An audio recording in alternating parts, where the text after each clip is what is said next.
علیکم۔ اللہ اور اس کے رسول کی سب سے بڑی حجت جس کو اس نے اتمام کیا اور تکمیل دین کی، وہ یہ تھی کہ رسول صلی اللہ علیہ وسلم کے دور میں بھی محمد رسول اللہ صلی اللہ علیہ وسلم امام اور آپ کے ماننے والے تقسیم نہیں تھے، یعنی کہ امامہ والمسلمین کی پولیٹکس پر اسلام چل رہا تھا۔ اس کے بعد خلفائے راشدین کا دور آیا تو یہ سب سے بڑی دلیل اور حجت ہے، سب سے بڑی سنت ہے، یعنی کہ جس کو ہم کہتے ہیں کہ یہ سنت کیا ہے جی، سنت یہ بال کٹانا ہے، سنت یہ ہے۔ ایک سوسائٹی، ایک نظام، ایک پریکٹیکل، ایک یعنی کہ ہمیں ایک سسٹم دیا گیا جس کو کہ یعنی کہ سب سے بڑی سنت میں کہتا ہوں، آپ لوگ نہ سمجھیں یا نہ سمجھیں، اس کو سب سے بڑی سنت یہ ہے کہ جس کے لیے ساری کی ساری سنتیں یعنی کہ معرض وجود میں لائی گئیں،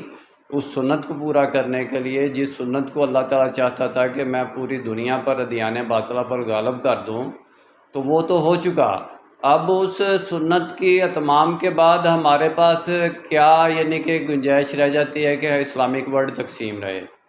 اسلامک ورلڈ کی سب سے بڑی سنت تو اللہ اور اس کے رسول نے پیش کر دی، صحابہ کرام نے پیش کر دی کہ ایک جماعت کی شکل میں تھے،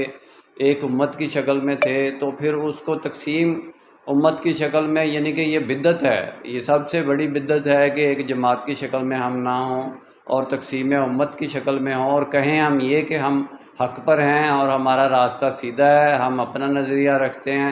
تم اپنا نظریہ رکھتے ہو کہ آوازیں جماعت اسلامی کی طرح آئیں، تو بھئی یہ تو بالکل ہی یعنی کہ غلط بات ہے۔ میرا کام اسلامک ورلڈ کی امن اور یونائٹی کا ہے، انشاءاللہ ڈیٹیل میں بات پھر ہوگی۔ نسبت، وحدت، خدمت، خیر کے ساتھ۔ اللہ حافظ۔